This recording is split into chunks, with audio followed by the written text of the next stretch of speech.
Hoje o nosso tema é o ódio do mundo e a companhia do Consolador.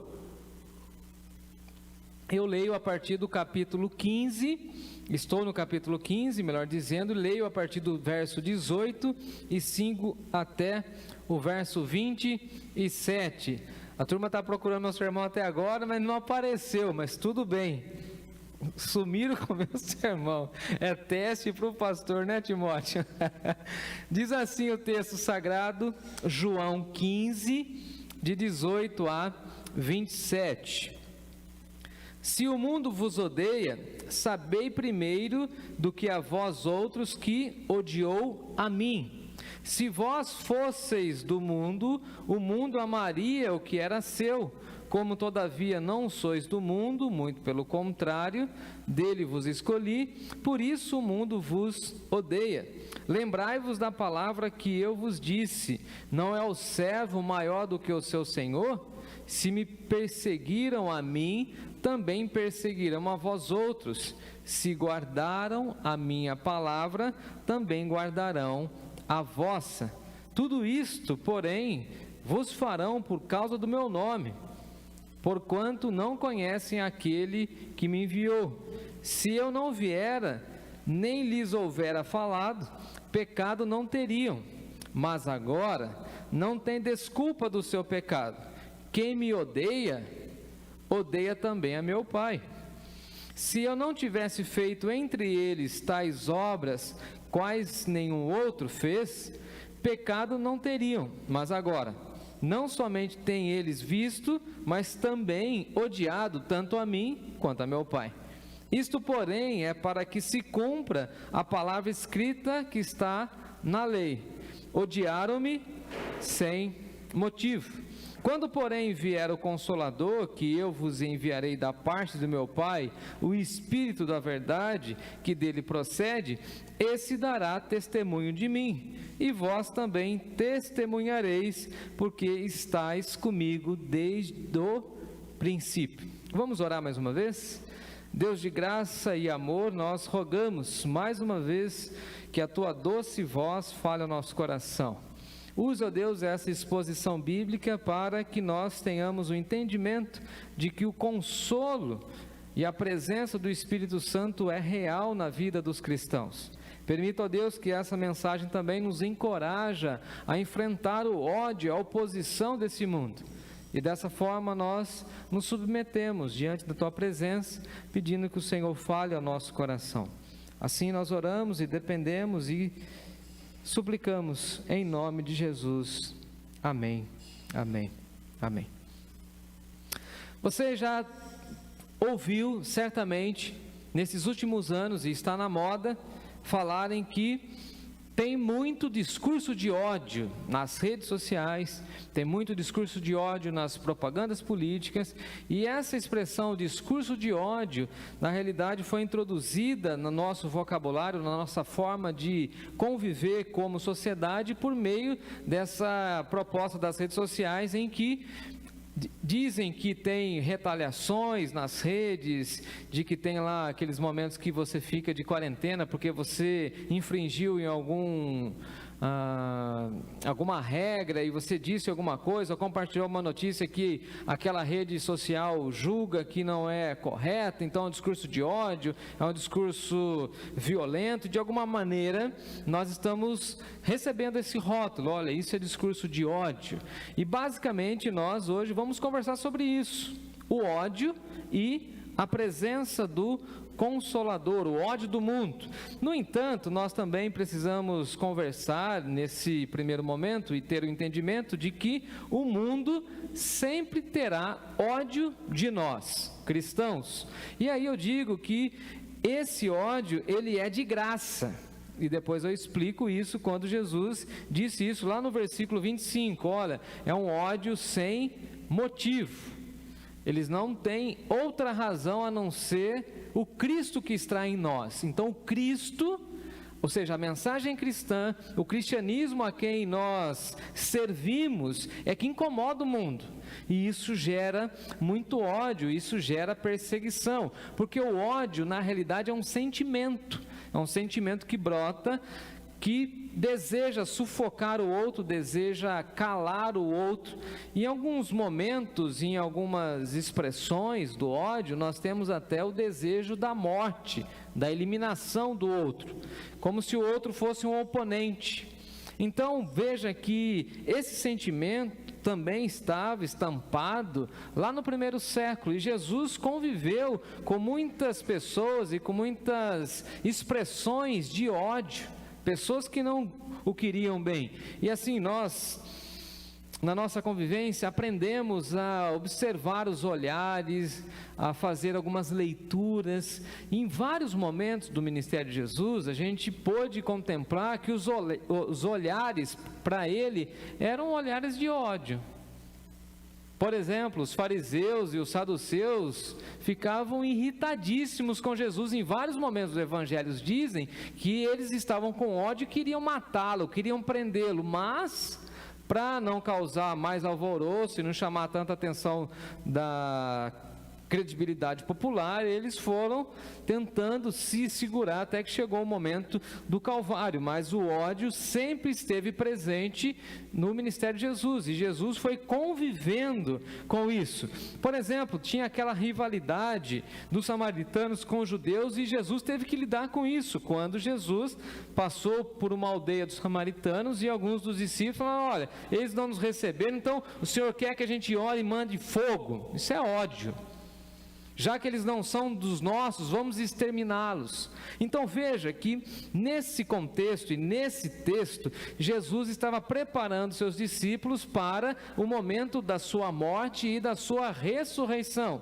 E Jesus, desde o capítulo 13, se você está com a sua Bíblia aberta aí na sua casa, você pode me acompanhar, o texto começa dizendo que agora, 13:1, o texto vai dizer que Jesus entendeu que era a sua hora de passar deste mundo para o Pai, ou seja, que ele então enfrentaria o Calvário, o julgamento, seria morto, mas também que ressuscitaria até ao terceiro dia. Mas aí o texto de João 13:1 vai dizer que Jesus amou os seus discípulos e amou todos nós até o fim. E aí temos a experiência do lava-pés, e Jesus então vai explicando e vai mostrando para os seus discípulos que eles não estavam sozinhos e que não ficariam sozinhos. E aí no capítulo 14, nós já estudamos esse texto, quando Jesus inicia falando: olha, não se turbe o vosso coração, crede em Deus, crede também no Pai, na casa do meu Pai há muitas moradas, vocês não estão sem abrigo. Depois que vocês partirem dessa vida,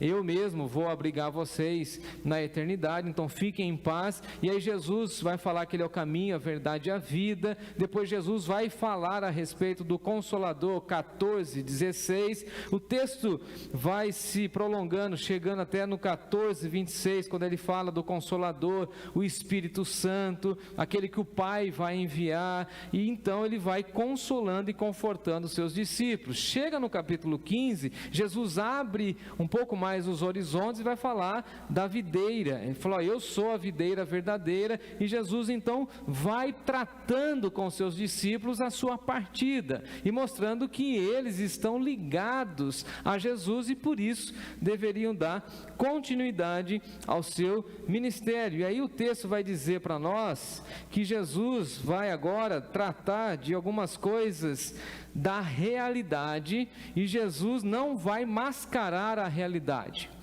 Eu não sei você, mas eu conheço pessoas que tentam fugir das realidades, que tentam viver em um mundo de fantasias, que diante das pressões ou das dificuldades da vida, elas preferem fingir que não precisam enfrentar as coisas. Mas o que nós precisamos entender é o seguinte: as realidades estão aí, quer nós não a enxerguemos ou não queremos visualizar, elas estão aí.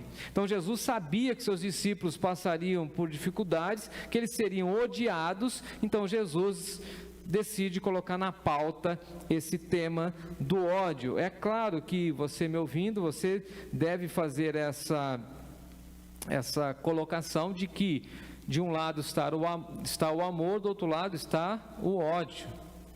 Então o oposto do ódio é o amor.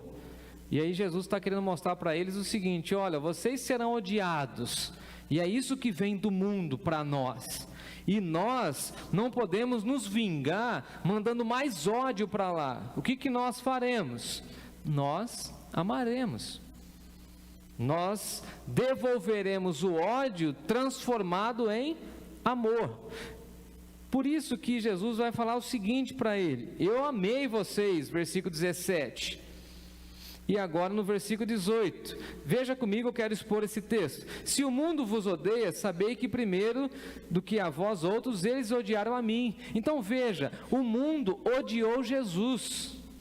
Os seus pares, ou seja, os próprios irmãos de Jesus, ou seja, os judeus, ajudaram a crucificação de Jesus, e simplesmente odiaram Jesus. Teve gente do sangue dele que teve ódio dele, que não queria ele.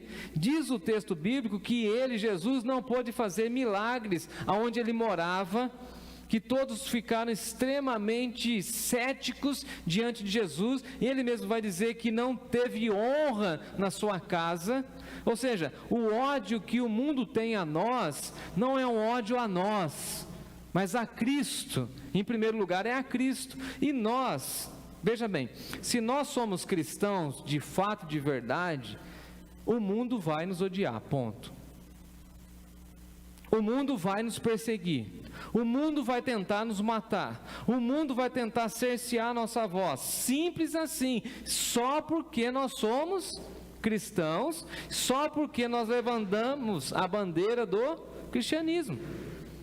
Porque nós declaramos que nós não somos desse mundo, e não vivemos segundo o curso desse mundo, não seguimos as leis desse mundo, cujo pai é o diabo, Satanás, pai da mentira.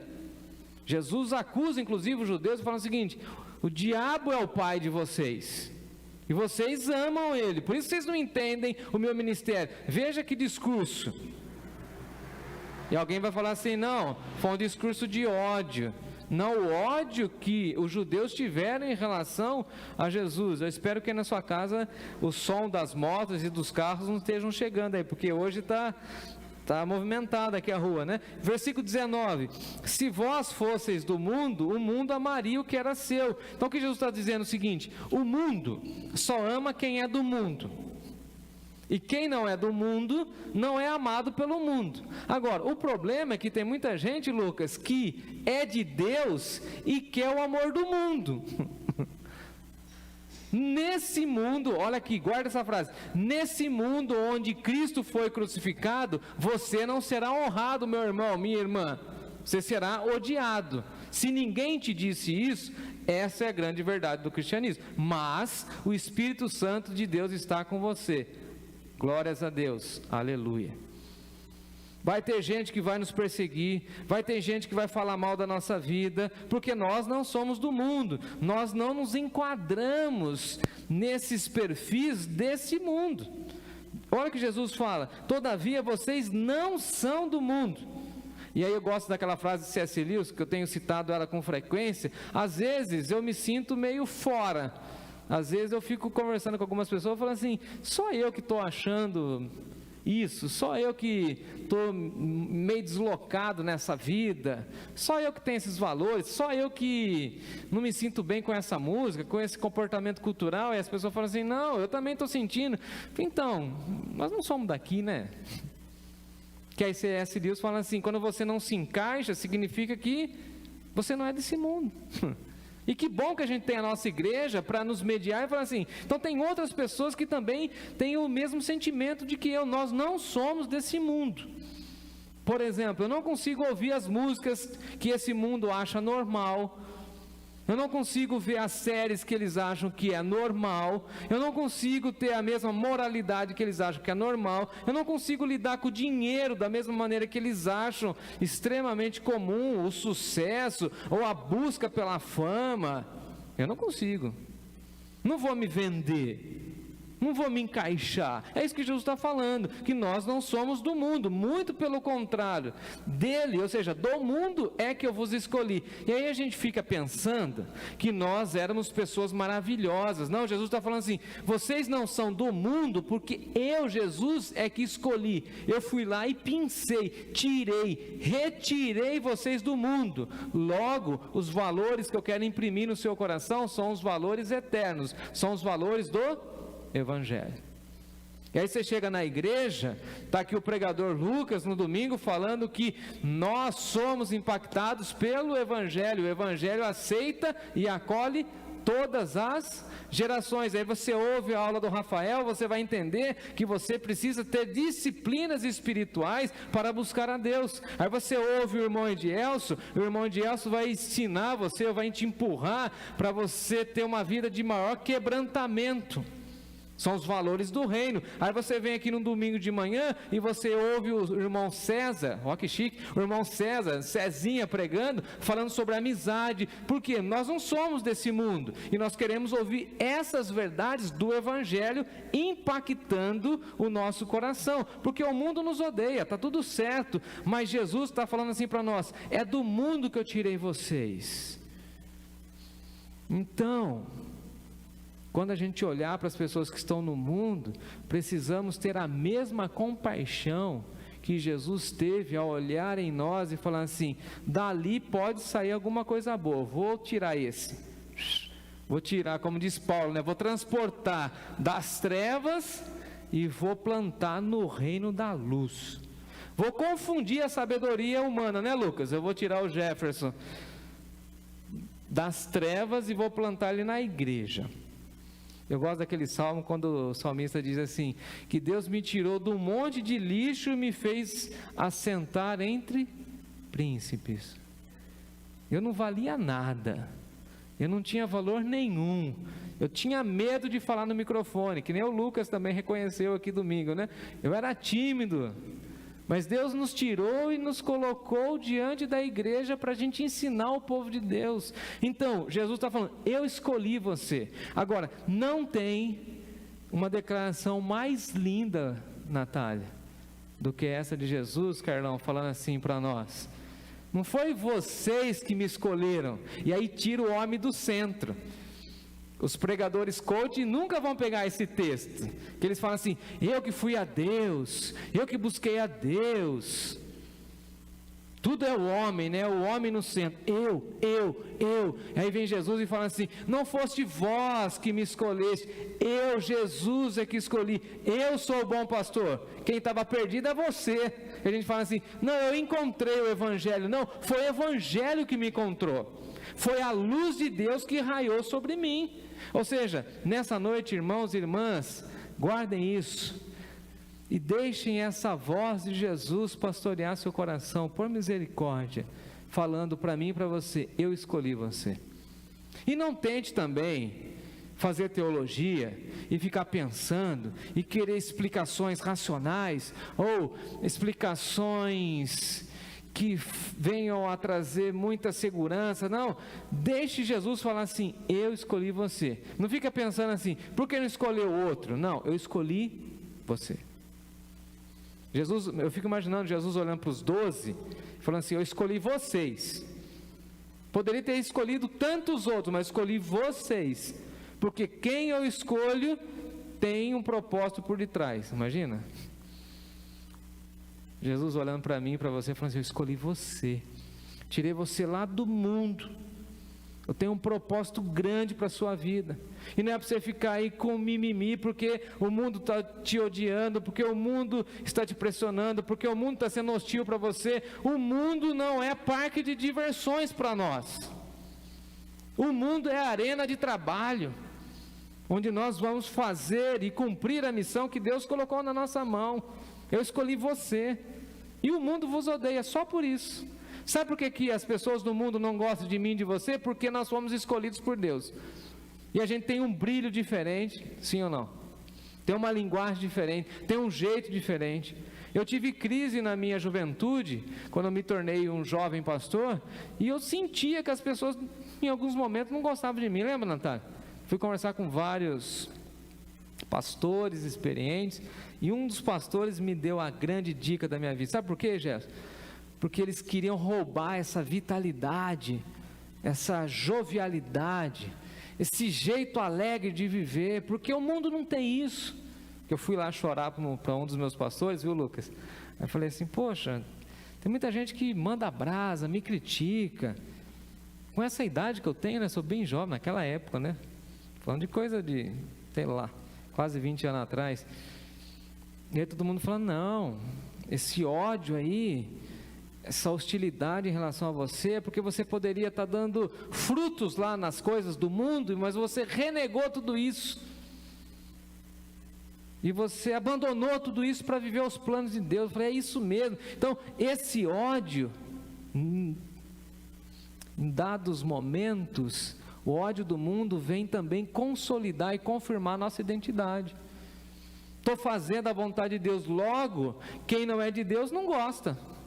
Se eu vou falar a verdade, quem não é de Deus, não vai gostar. Jeremias é o grande profeta. E Jeremias disse a verdade, ele foi amado? Não, ele foi odiado.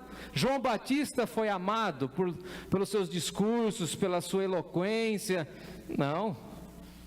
E porque nós queremos ser amados por esse mundo que rejeita a Deus. E aí veja que Jesus fala o seguinte no versículo 20: lembrai-vos da palavra que eu disse, não é o servo maior do que o seu senhor. Então, se você quer viver uma vida cristã sem perseguição, sem o ódio do mundo, você está querendo ser maior do que Jesus, meu irmão, minha irmã, menos. O servo segue o seu senhor. Olha o que Jesus diz, a retórica dele no versículo 20: se me perseguiram a mim, também vão perseguir vocês. E se eles guardaram a minha palavra, também vão guardar a palavra de vocês. Então toma cuidado com aquilo que você diz. Se você devolver o ódio com vingança, e com raiva, com ira, eles vão guardar essa palavra. Mas se você devolver com amor, com atos de amor, com boas obras, eles terão que parar e observar tudo isso. E veja que ele vai caminhando no verso 21, por exemplo, olha, tudo isso eles vão fazer por causa do meu nome que está em você. Então assim, aplicando, na empresa, no trabalho, no setor público, eles vão perseguir você, porque você é a luz, e a luz incomoda, a luz traz a amostra daquilo que as trevas fazem. Quando esse prédio, por exemplo, está sem iluminação, a gente não vê nenhum defeito nas paredes, na pintura. Eu, como estou ligado em pintura, sempre gostei de um ambiente bem aconchegante, eu consigo ver ali marcas, aqui marca das mãos das crianças e tal, porque tem luz. Onde não tem luz, ninguém vê defeito. Então quando nós chegamos exalando o perfume de Cristo, o cheiro das trevas se revela. Quando a gente chega no ambiente de trevas e a gente está brilhando a luz de Jesus, é claro que o mundo vai nos odiar. Você chega num ambiente hospitalar, que é meu caso, está todo mundo triste, e mesmo com enfermidade, nós mostramos que a alegria está no coração de quem conhece a Jesus. As pessoas falam assim, mas nós não entendemos esse discurso, não é para lamentar, não é para reclamar, não é para murmurar. E aí vem o cristão falando assim, não é para agradecer, não é para bendizer, não é para cantar. O mundo manda ódio, e a gente não pode internalizar e absorver esse ódio. Os Jogos Olímpicos, para mim, ficou muito claro isso.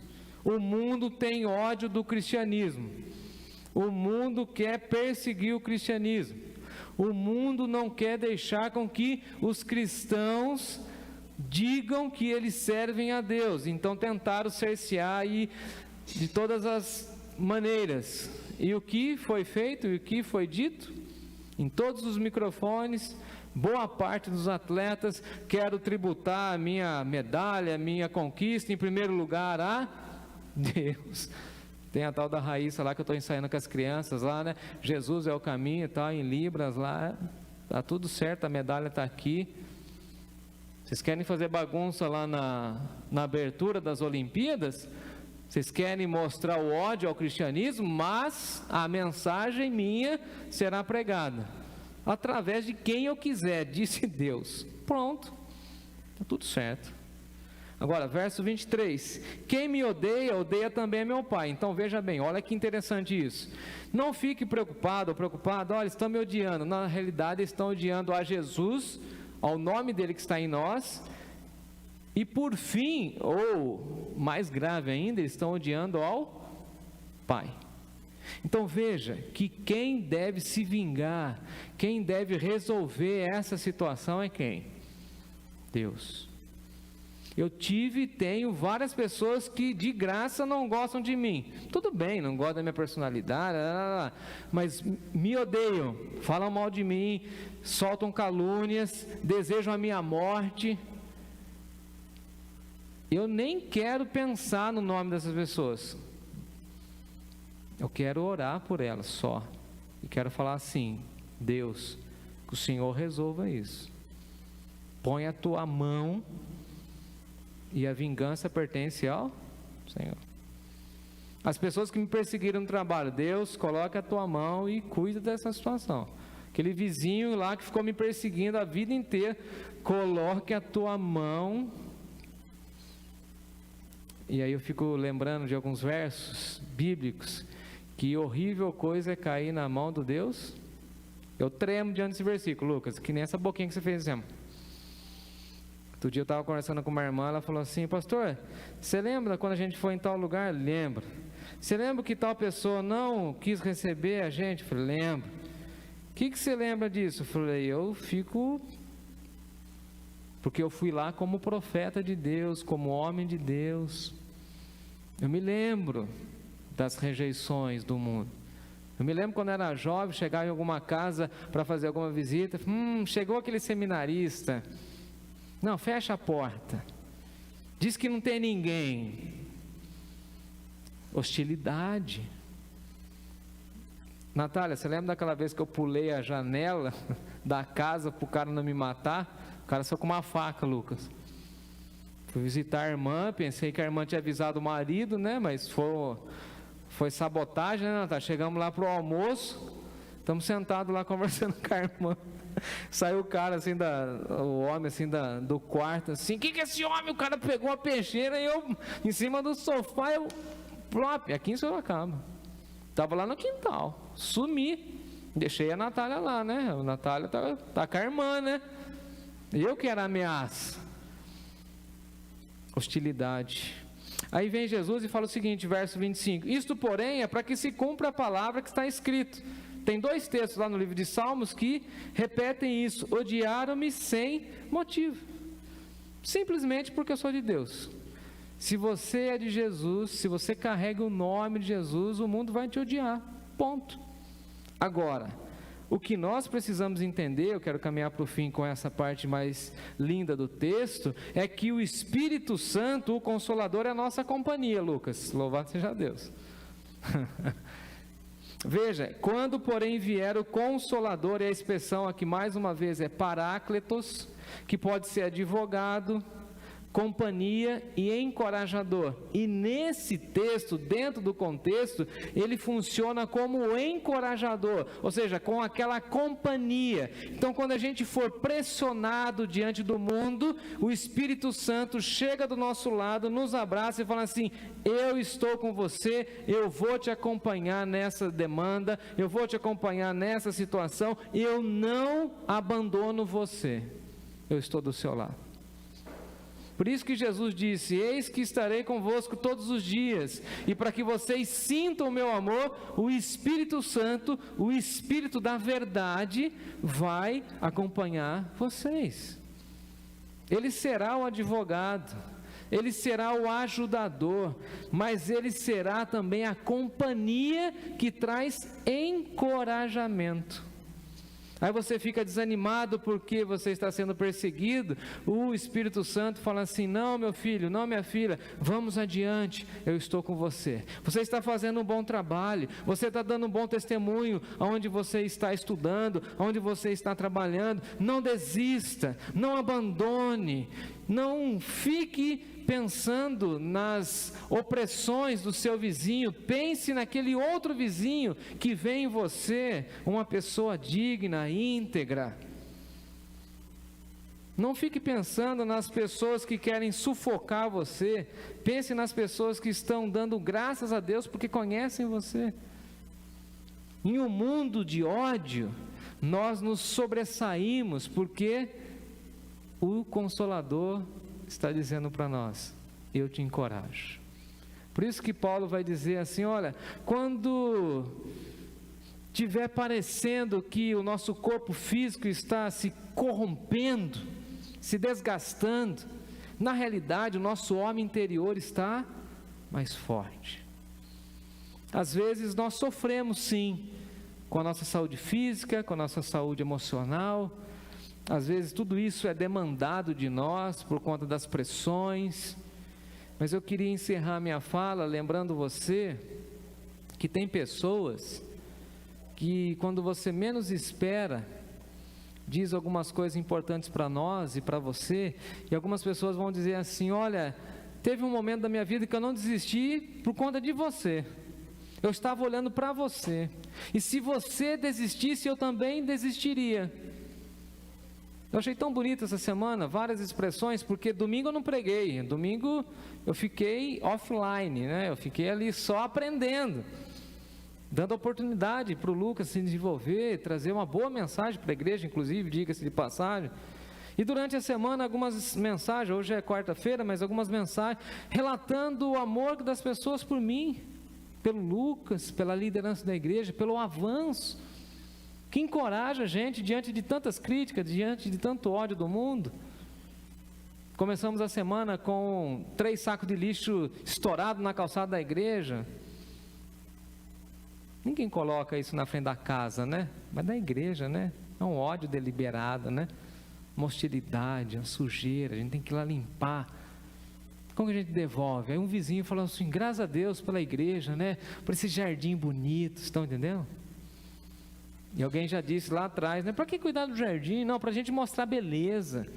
O Consolador está conosco, Ele nos encoraja a não desistir, a não desanimar, a não perder a fé, a não perder a alegria, a não perder o vigor, a não perder a vitalidade na vida cristã. É Ele que nos acompanha, é Ele que nos encoraja, porque Ele é o Espírito da verdade. Podem trazer 1000 acusações sobre nós. O que importa para nós é quando o nosso coração é sondado pelo Espírito Santo, o Espírito da verdade. Podem dizer muitas coisas sobre o nosso testemunho, sobre a nossa reputação. O que vale mesmo é a expressão de Jesus falando o seguinte para nós: Lucas, eu escolhi você. E por isso você não pode desanimar e nem ficar sofrendo muito com o impacto do ódio do mundo. Seja sal e luz dessa terra. Continue firme. O Espírito Santo está com você, em você, e atua e trabalha para que você seja cada vez um servo ou uma serva melhor do nosso Deus e Pai. O ódio é de graça, mas a companhia do Espírito Santo é maravilhosa e vai nos ajudar a seguir adiante. Vamos orar e vamos pedir que Deus nos ajude e nos guarde. Amém?